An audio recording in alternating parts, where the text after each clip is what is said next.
Hai, masih bersama saya Mr. Z bicara. Tentu saja bicara tentang kebenaran berdasarkan fakta, data, dan realita. Hari ini sidang gugatan cerai Baim Wong kepada Paula Verhoeven digelar. Dan hari ini Paula Verhoeven dengan langkah pasti hadir di persidangan tersebut. Saya melihat bahwa Paula Verhoeven hadir dengan senyuman dan keceriaan. Walaupun beberapa hari sebelumnya Paula dikabarkan tidak enak badan. Saya melihat bahwa dari kehadiran Paula Verhoeven yang nampak jelas ya dengan sumringah, artinya bahwa Paula Verhoeven siap apapun yang terjadi menghadapi gugatan cerai dari Baim Wong. Teman-teman, mari kita lihat ya situasi persidangan kehadiran Paula Verhoeven berikut ini. Iya, ini proses persidangan ya.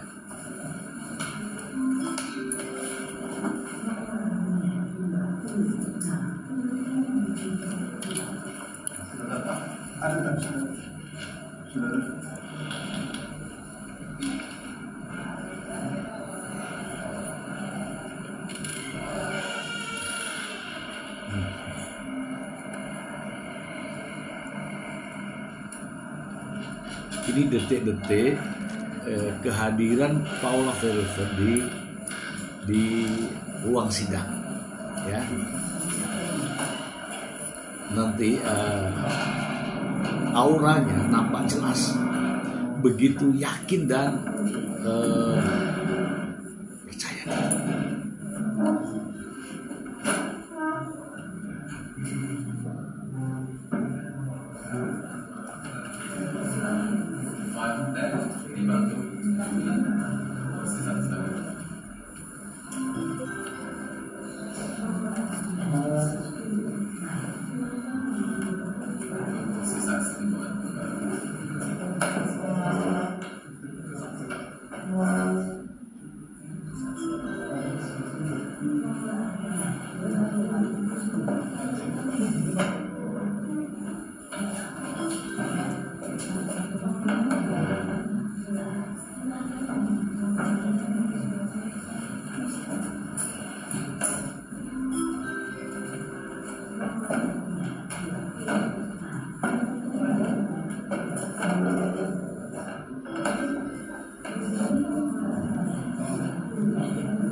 Saya belum sempat kasih lagi karena biasanya kalau shopping tidak bisa diganggu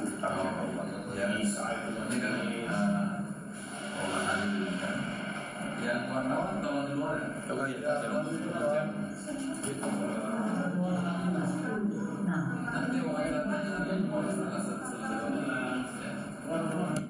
Kehadiran Paula Verhoeven di persidangan kali ini menunjukkan bahwa Paula tidak ada beban terkait dengan tuduhan perselingkuhan.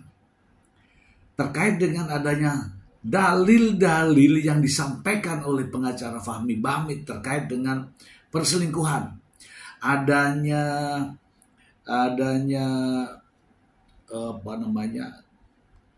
perbuatan terhadap pasangan yang bukan muhrim, kemudian perbuatan yang sesuatu terjadi dengan luar biasa. Wah, di tempat eksklusif. Dan disinilah Paula menunjukkan bahwa semua tudingan itu tidak benar. Tidak benar. Dan ini juga dinyatakan oleh pengacara Paula Verhoeven, ya, yang hadir dalam persidangan tersebut. Ya, bahwa semua itu tidak ada. Yang fokus sekarang ini adalah persoalan anak yang katanya trauma menurut Fahmi Bahmid. Mari kita simak pernyataan dari pengacara Paula, Alfon Kurnia Palma, berikut ini.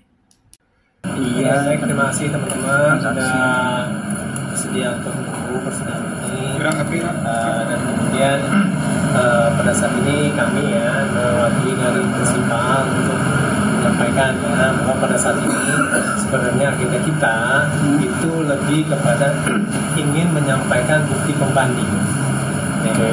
Caranya gitu ya, ingin menyampaikan bukti pembanding yang diminta oleh hakim terkait dengan bukti-bukti elektronik yang kami sampaikan. Nah, bukti-bukti yang kami sampaikan itu memang ada beberapa klaster gitu ya, terkait dengan anak, terkait dengan dalil yang mereka persangkakan bisa ya. Jadi itu sebenarnya yang kita sampaikan pada hari ini. Tapi rencananya itu mau dilakukan, karena itu tidak ditindaklanjuti, mungkin minggu depan kita akan berikan itu lagi, kan? Karena begini, kami meyakini dan selama ini kami menyampaikan bahwa kalau bukti elektronik itu harus dibanding. Kenapa itu harus dilakukan? Ini untuk memberikan suatu validitas dari suatu alat bukti elektronik. Karena validitas itu diukur dalam bukti elektronik, satu itu tentang konfidensialnya, ya, pertama terkait dengan persetujuan dari si pemilik data. Kemudian yang kedua itu terkait dengan integritas dari si data itu sendiri, gitu kan. Dan kemudian yang ketiga itu terkait dengan autentiknya dari suatu alat bukti. Karena kalau misalnya bukti-bukti elektronik yang tidak disusulkan dengan bukti pembanding, dikhawatirkan bukti tersebut itu tidak mempunyai kualifikasi yang valid. Bukti yang tidak dikualifikasi sebagai alat bukti itu tidak bisa dipertimbangkan dalam rangka hukum, baik itu dalam rangka hukum pidana maupun rangka hukum perdata. Nah, jadi itu rencana awal dan kami akan tetap memberikan nantinya, kan? Karena kami berpikir bahwa yang namanya untuk bukti-bukti ini kita akan sampaikan agar nantinya adanya kevalitan dalam hakim mempertimbangkan suatu putusan nantinya. Itu yang pertama. Dan kemudian yang kedua, tadi ada dua saksi, gitu kan? Nah, dua saksi itu yang membantah yang paling mendasar sekali itu terkait dengan anak itu trauma. Apakah memang benar trauma atau tidak? Ya biarlah orang itu yang akan sendiri, gitu kan? Esensinya kita mencintai, gitu kan? Karena ini mempertimbangkan dari tumbuh kembangnya anak. Karena kami berkeyakinan bahwa kalau bisa berpolemik di media itu tidak produktif. Kami akan banyak berpolemik itu atau berdiskusi secara tajam itu di ruang persidangan dibandingkan dengan media. Karena selain bukti-bukti elektronik yang dihadirkan ke persidangan, pihak Paula Verhoeven juga akan menghadirkan saksi ahli dan juga saksi fakta. Ini untuk membantah atau mematahkan semua tudingan yang didalilkan oleh pengacara Baim Wong, Fahmi Bahmid. Katanya anak trauma. Faktanya inilah yang akan dibuktikan oleh Paula Verhoeven di persidangan terkait dengan tuduhan Paula Verhoeven selingkuh dan adanya trauma anak. Kita dengarkan lagi dari pengacara Alfon Kurnia Palma berikut ini. Itu harus dihormati dengan tidak membicarakan kedua orang tuanya. Kedua orang tuanya itu baik. Kedua orang tuanya itu sama-sama dicintai sama anak-anaknya. Dan sebab itu makanya pada saat ini kami tidak mencintai itu, tapi kami pengen meminta kepada hakim itu satu hal, bahwa bukti-bukti di persidangan itulah yang akan dipertimbangkan, bukanlah bukti-bukti di dalam pemberitaan. Itu kira-kira ya teman-teman dari kami, mungkin juga pengacara lain kayak kami gitu kan menyampaikan juga. Tapi pada esensinya adalah saksi kami pada saat ini ingin membantah dari apa yang telah mereka dalilkan. Kami tidak perlu banyak, tapi itu validitas dari orang yang menyampaikan dan bukti yang akan kita sampaikan. Itu kira-kira teman-teman. Bang, tadi kan untuk saksinya ada berapa, dan terus di dalam cukup alat lebih ke atas sih belum betul. Wah, kalau alat kan persidangan harus alat. Kalau misalnya alat berarti bukan persidangan. Berarti kan kita kan istilahnya lebih kepada Anak dikatakan trauma dengan ibunya. Ini sungguh ya menyedihkan ya buat kita semua. Paula Verhoeven selama ini tidak bisa berkumpul dengan anak-anaknya. Bukan bertemu, tapi berkumpul dengan anak-anaknya. Satu-satunya kesempatan Paula Verhoeven bisa bertemu dan memeluk anaknya adalah di sekolah. Namun, beberapa hari terakhir ini, anak-anak tersebut tidak masuk sekolah. Tentu saja, Paula Verhoeven tidak bisa melihat anaknya di sekolah karena anaknya tidak masuk sekolah. Nah, apakah ini strategi dari Mbak Im Wong ataukah kebetulan? Kita simak pernyataan dari Alfon Kurnia Palma berikut ini. Dan dialektik itu apa adanya, apa esensinya, disitulah hakim itu akan merumuskan, memastikan bahwa dia benar. Nah, itu adalah sebagai suatu persidangan yang berbentuk jawab-jawab. Persoalan perdebatan itu adalah suatu hal biasa, dan itu memang jadi suatu hal karakteristiknya dalam persidangan.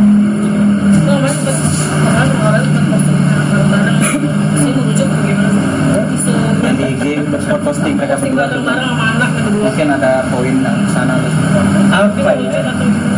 Kalau misalnya kalau saya sih cuma pengen mau bilang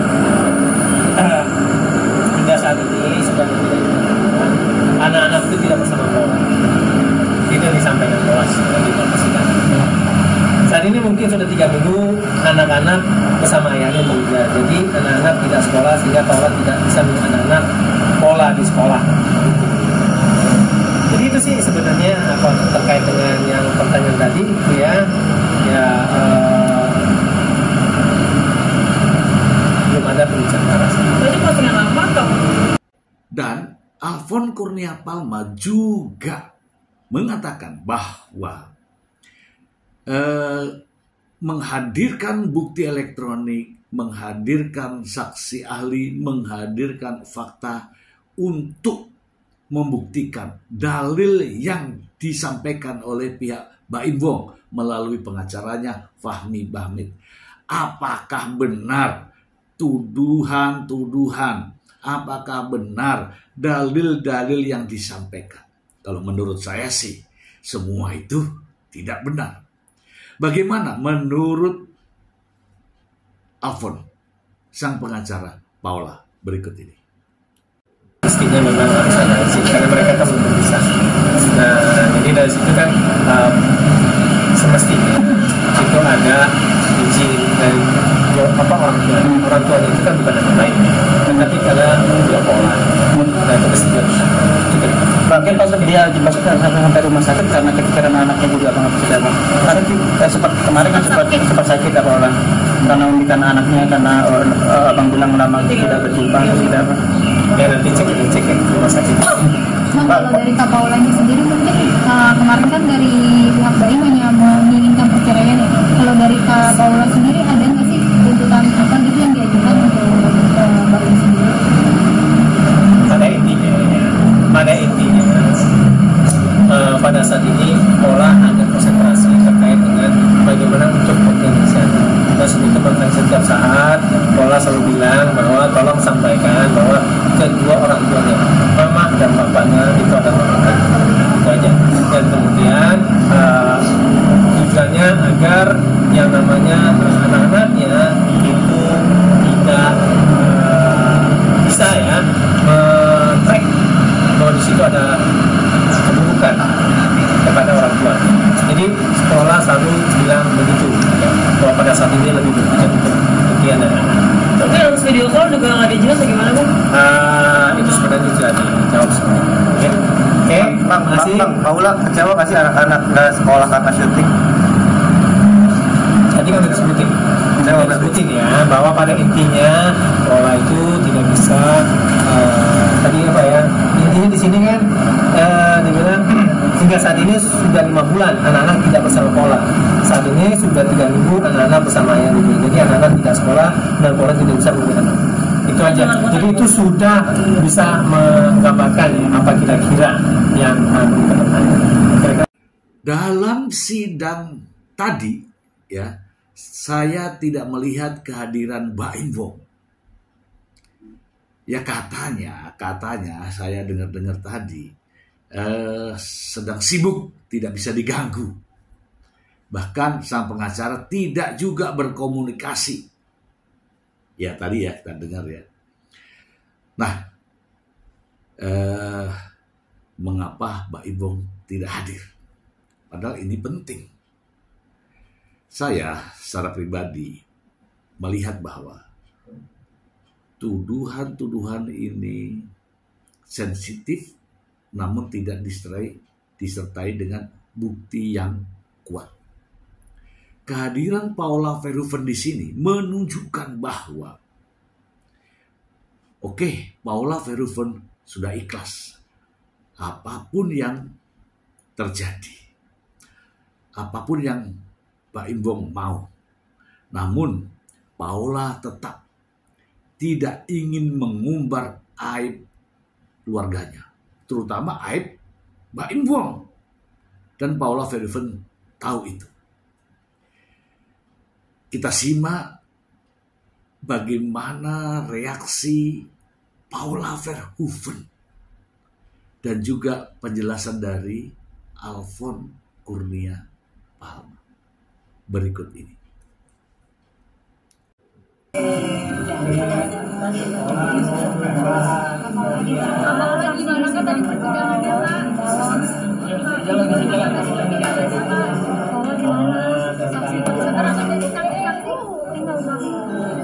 Tuntutan seperti apa yang pengen keterangan dari saksi-saksi gimana tadi Bapak?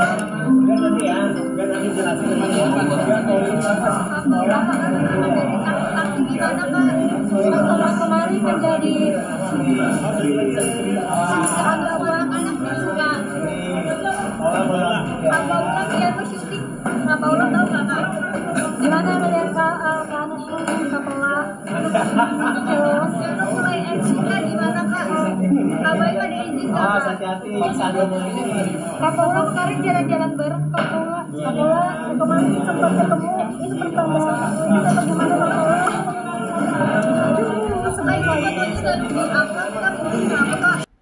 Mestinya memang harus ada izin karena mereka kan belum bisa. Nah, jadi dari situ kan semestinya itu ada izin dari orang tuanya itu kan bukan yang lain. Dan tapi karena dua pola. Nah itu mesti dia Mungkin pas dia sampai rumah sakit karena kepikiran anaknya juga banget sudah bang. Karena sempat kemarin kan sempat sakit apa orang karena memberikan anaknya karena abang bilang lama tidak berjumpa atau tidak apa. Ya nanti cek ke rumah sakit. Bang, kalau dari Kak Paulanya sendiri mungkin kemarin kan dari pihak Baim hanya menginginkan perceraian ya. Kalau dari Kak Paula sendiri ada nggak sih tuntutan apa gitu yang diajukan untuk Baim sendiri? Pada intinya pada saat ini Paula hanya konsentrasi terkait dengan bagaimana untuk penelitian. Terus itu bahkan setiap saat Paula selalu bilang bahwa tolong sampaikan bahwa kedua orang tuanya, mama dan papanya itu adalah orang baik. Itu aja. Dan kemudian tujuannya agar yang namanya anak-anaknya itu tidak bisa ya men-track bahwa di situ ada keburukan kepada orang tua. Jadi sekolah selalu bilang begitu ya, bahwa pada saat ini lebih berpikir untuk impian dari anak. Tapi dalam video call juga nggak dijelas gimana bang? Itu sebenarnya sudah dijawab semua. Oke, masih. Bang, Paula kecewa nggak sih anak-anak nggak sekolah karena syuting? Tadi kan udah disebutin ya bahwa pada intinya Paula itu tidak bisa tadi apa ya, intinya di sini kan dibilang hingga saat ini sudah 5 bulan anak-anak tidak bersama Paula. Saat ini sudah 3 minggu anak-anak bersama ayah gitu. Jadi anak-anak tidak sekolah dan Paula tidak bisa memberikan anak. Itu aja. Jadi itu sudah bisa menggambarkan ya apa kira-kira yang kita bertanya. Kira-kira Nggak dijelas gimana bang? itu sebenarnya sudah dijawab semua. Oke, masih. Bang, Paula kecewa nggak sih anak-anak nggak sekolah karena syuting? Tadi kan udah disebutin ya bahwa pada intinya Paula itu tidak bisa tadi apa ya, intinya di sini kan dibilang hingga saat ini sudah 5 bulan anak-anak tidak bersama Paula. Saat ini sudah 3 minggu anak-anak bersama ayah gitu. Jadi anak-anak tidak sekolah dan Paula tidak bisa memberikan anak. Itu aja. Jadi itu sudah bisa menggambarkan ya apa kira-kira yang kita bertanya. Kira-kira itu yang kedua saksinya adalah saksi dari kami juga. Kami akan menghadirkan beberapa saksi lagi, baik itu saksi ahli maupun saksi fakta di tanggal 26. Bang, tahu nggak alasan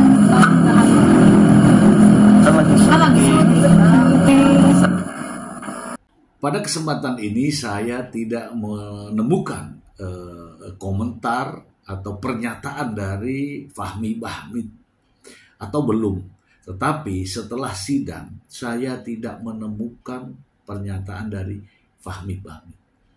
Ya bisa saja ada warning, bisa saja ada kegiatan yang lain, saya tidak tahu. Yang jelas kali ini tidak ada pernyataan yang dikeluarkan oleh sang pengacara yang selama ini kita tahu bahwa pernyataan-pernyataan yang dikeluarkan selalu mengundang reaksi, selalu mengundang kehebohan, selalu menimbulkan rasa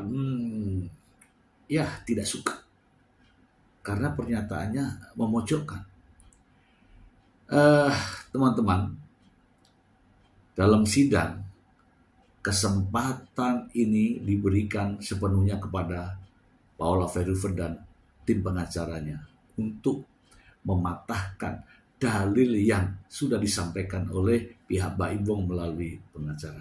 Dan saya yakin bahwa Paula Verhoeven dengan pengacaranya mampu mematahkan semua tuduhan. Terkait dengan adanya perselingkuhan, saya yakin itu tidak ada. Itu semua hanya dalil yang diungkapkan dengan rekayasa tanpa ada bukti yang menyatakan bahwa Paula Verhoeven selingkuh. Buktinya mana? Dan Paula Verhoeven seperti yang disampaikan oleh pengacara Paula tadi bahwa akan menghadirkan saksi fakta untuk mematahkan ini semua. Kemudian terkait dengan trauma anak, kita sudah melihat beberapa tayangan yang beredar di media sosial. tak satu pun ya tudingan adanya trauma itu benar. Tidak ada. Kelihatan dari berbagai media bahwa anak-anak ini justru sayang dan merindukan mamahnya. Oke, terkait dengan adanya gugatan cerai, saya merasa bahwa hakim harus mengambil sikap bahwa perceraian sepanjang masih diajukan, maka hakim harus mengambil keputusan. Cerai itu terjadi. Cerai itu terjadi dan dikabulkan oleh hakim. Namun, hak asuh anak, lagi-lagi tentang hak asuh anak, inilah yang akan dipertahankan oleh Paula Verhoeven. Seperti dalam postingannya, Paula Verhoeven mengatakan bahwa kita akan bersama lagi. Nah, artinya apa? Paula Verhoeven sangat percaya diri bahwa anak-anak akan jatuh hak asuhnya kepada ibunya. Sebagaimana yang diatur dalam kompilasi hukum Islam. Silakan, yang mau mendalilkan lain silakan. Tetapi saya dan hakim-hakim seluruh Indonesia berpedoman pada kompilasi hukum Islam. Silakan Anda baca dengan cermat. Pasal 105. Akibat perceraian terhadap anak yang masih di bawah usia 12 tahun. Kiano dan Kenzo usianya 5 tahun dan 3 tahun. Artinya apa? Terhadap anak-anak tersebut, hak asuhnya akan diberikan kepada ibunya. Itu ya teman-teman ya, hari ini sidang dihadiri oleh Paula Verhoeven dengan penuh keceriaan. Namun, Paula Verhoeven memang itu karakter Paula. Tidak memberikan ungkapan kata-kata. Sebab nanti akan dipelintir oleh media. Maka dia diam. Namun, bagaimana yang disampaikan oleh Alfon Kurnia Palma selaku pengacara, bahwa sampai saat ini Paula Verhoeven masih dan tetap menghormati Baim Wong sebagai suami dan juga sebagai ayah dari kedua putranya. Ini konsisten. Dan mungkin hal tersebut akan terus dijaga oleh Paula Verhoeven. Semoga bermanfaat. Terima kasih. Jangan lupa like, komen yang bagus-bagus ya.